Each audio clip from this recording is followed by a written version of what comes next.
Untuk informasi lebih lengkap dan berita terkait, klik link yang ada dalam deskripsi. Dan jangan lupa untuk install aplikasi CNBC Indonesia di App Store dan juga Play Store. Jangan lupa subscribe ya.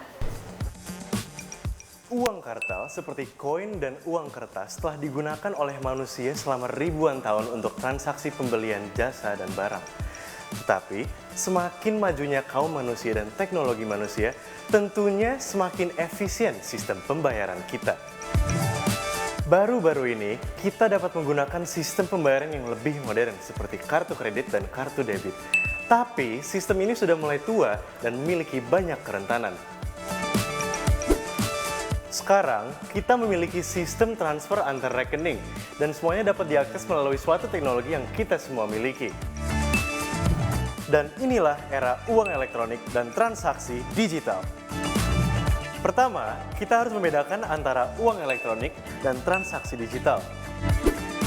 Uang elektronik adalah alat pembayaran di mana nilai uangnya disimpan dalam media elektronik tertentu. Contohnya seperti OVO, GoPay, e-money, Breezy, dan yang lain-lain. Sementara itu, transaksi digital adalah metode pembayaran di mana uang ditransfer antar rekening melalui aplikasi seperti mobile banking. Dua metode pembayaran ini semakin populer karena faktor-faktor yang timbul dari pandemi. Faktor pertama adalah penurunan interaksi tatap muka yang mendorong masyarakat untuk jual beli melalui e-commerce. Selanjutnya, resiko penyebaran COVID-19 membuat pembayaran melalui uang kartal semakin tidak populer. Bahkan, share uang kartal dari total jumlah uang beredar sempit menurun sebesar 1,3% dibandingkan dengan rata-rata 5 tahun sebelumnya pada tahun 2020. Sementara itu, nilai transaksi uang elektronik pada bulan Desember 2020 melonjak 30,44% secara year on year. Dan volume transaksi digital banking tumbuh 13,941% secara year on year. Selanjutnya, jumlah instrumen uang elektronik juga menumbuh secara eksponensial sejak tahun 2014. Dan pada tahun 2020, jumlah instrumen uang elektronik di Indonesia melesat sebesar 48% secara year on year menjadi 432 juta. Berarti pada tahun 2020 di Indonesia sudah ada 1,6 instrumen uang elektronik per orang. Angka ini meningkat dari 1 instrumen per orang di Indonesia pada tahun 2019. Ekonomi dan keuangan digital terus tumbuh tinggi sejalan dengan meningkatnya akseptasi dan preferensi masyarakat untuk berbelanja daring, serta meluasnya pembayaran digital dan akselerasi digital banking. Hal ini terlihat jelas dari transaksi uang elektronik yang tumbuh cukup tinggi, 27%, dan transaksi digital banking yang tumbuh sebesar 23%.